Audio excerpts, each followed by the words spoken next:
जय गुरुदेव बच्चों, आइए आप सभी का स्वागत है YouTube चैनल उमा क्लासेस पर। आज का पाठ है तीर्थ यात्रा। मैं उमा श्रीवास्तव आज इस पाठ की अभ्यासकार का हल लेकर आई हूँ। इसमें सबसे पहला प्रश्न है बहुवैकल्पिक प्रश्न। सही विकल्प चुनिए। लाजवंती का पति कहाँ नौकरी करता था? मुल्तान में, बरेली में, रायपुर में, मथुरा में। जिसका सही विकल्प है मुल्तान में। दूसरा प्रश्न है प्रसिद्ध अनुभवी चिकित्सक के लिए किस नाम का प्रयोग किया जाता है? सुश्रुत, चरक, लुकमान, वैद्यराज। जिसका सही उत्तर होगा लुकमान। हेमराज लाजवंती का पुत्र था। मझला, दूसरा, बड़ा, आखिरी। जिसका सही विकल्प है आखिरी। साप्ताहिक शब्द में प्रयुक्त प्रत्यय है सा, इक, हिक, साप्ता। सही विकल्प है इक। अब आता है एक पंक्ति में उत्तर दीजिए। सबसे पहला प्रश्न है साधारण सिरदर्द की बात सुनकर लाजवंती क्यों कांप उठी?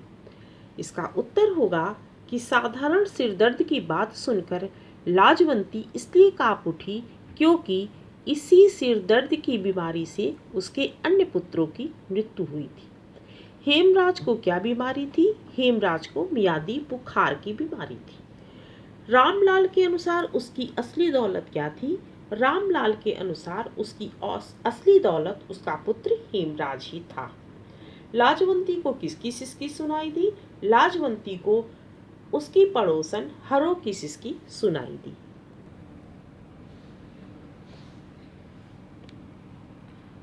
इसके बाद प्रश्न है भाषा अध्ययन।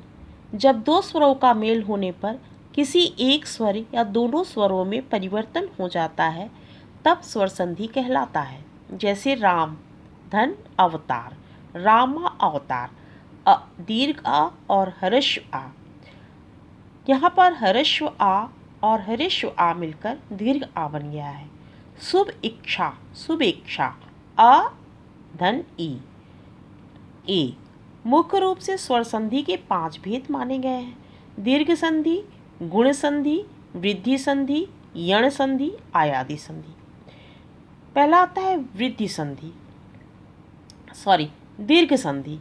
ह्रस्व अथवा दीर्घ अ, आ, ई, उ से परे एक जैसे ह्रस्व या दीर्घ स्वर अ, आ, ई, उ आ जाए तो ये दोनों मिलकर दीर्घ हो जाते हैं। जैसे परम अणु, परमाणु। यहाँ पर ह्रस्व आ और ह्रस्व आ दोनों के आने पर दीर्घ आ हो गया है। हिमालय, हिमालय। ह्रस्व आ और दीर्घ आ मिलकर दीर्घ आ हो गया है। इसी प्रकार से महात्मा, महाधन आत्मा। दीर्घा और दीर्घा मिलकर दीर्घ आ ही हो गया है। यथा धन अर्थ, यथार्थ। मुनि इंद्र, मुनीन्द्र। यहाँ पर ह्रस्व ई मिलकर दीर्घी बन गया है। हरीश, हरीश। ह्रस्व ई और दीर्घ ई मिलकर दीर्घी बन गया है। रजनीश, रजनी धन ईश। भानुदय, भानु धन उदय। वधूर्मी, वधु धन उर्मी। यहाँ पर दीर्घ उ और दीर्घ उ मिलकर दीर्घ उ में परिवर्तित हुआ है। तो इस प्रकार से जहाँ पर दीर्घ में परिवर्तित हो जाए वह दीर्घ संधि मानी जाती है। अब आपका प्रश्न है इस प्रकार से कम 10 उदाहरण खोज कर लिखिए। तो 10 उदाहरण हम आपको बता दे रहे हैं। देखिए इस प्रकार से है। दीर्घ संधि कल्पंत, कल्पांत। मुनि ईश्वर, मुनीश्वर। गुण संधि देव इंद्र, देवेंद्र। जल उदय, जलोदय। वृद्धि संधि तत्र एव, तत्रैव। एक एक, एकैक। यण संधि अधिअयन, अध्ययन। अति आवश्यक, अत्यावश्यक।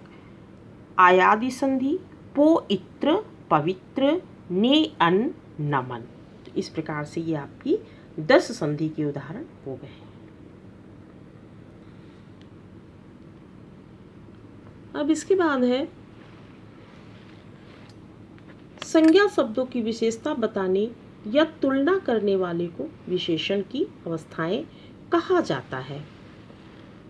तुलना के आधार पर विशेषण की 3 अवस्थाएं होती हैं। तुलना के आधार पर विशेषण की 3 अवस्थाएं होती हैं, मूलावस्था, उत्तरावस्था और उत्तमावस्था। जैसे गुरु, गुरुतर, गुरुतम, महान, महतर, महत्तम, लघु, लघुतर, लघुत्तम, सुंदर, सुंदरतर, सुंदरतम। विशेषण की ये अवस्थाएं केवल गुणवाचक, अनिश्चित संख्यावाचक तथा अनिश्चित परिमाणवाचक विशेषणों में ही पाई जाती है। निम्नलिखित तालिका में रिक्त स्थान में विशेषण की उचित अवस्था भरिए। तो ये आपको बताया गया है मूलावस्था, उत्तरावस्था, उत्तमावस्था। अधिक, अब इसका उत्तरावस्था, अधिकतर, उत्तमावस्था, अधिकतम। दीर्घ, मूलावस्था दीर्घ होगा जिसका दीर्घतर और दीर्घतम। उच्च, उच्चतर, उच्चतम। मधुर, मधुरतर, मधुरतम। दृढ़, दृढ़तर, दृढ़तम।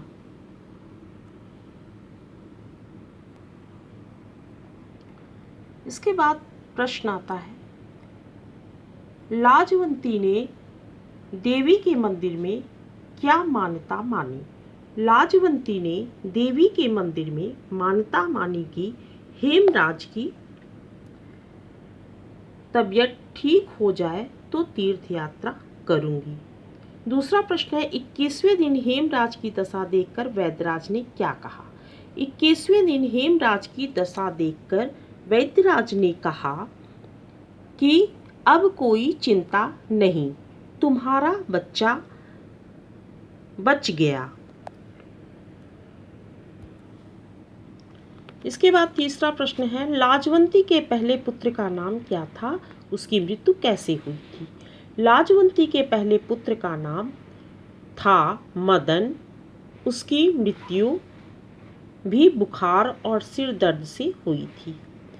लाजवंती ने तीर्थ यात्रा की तैयारी कैसे की? लाजवंती ने तीर्थ यात्रा की तैयारी में पहले टीन के एक बक्से में जरूरी कपड़े रखे, एक बिस्तर तैयार किया, गले में लाल रंग की सूती माला पहनी, माथे पर चंदन का लेप किया, गौ पड़ोसन को सौंपी।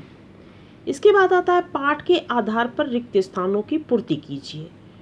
तो पाठ के आधार पर रिक्त स्थान की पूर्ति इस प्रकार से है, वैद्य जी का मनोरथ सिद्ध हुआ। कई दिन बीत गए, हेमराज का बुखार नहीं उतरा। वैद्यराज जी ने उत्तर दिया, मियादी बुखार है।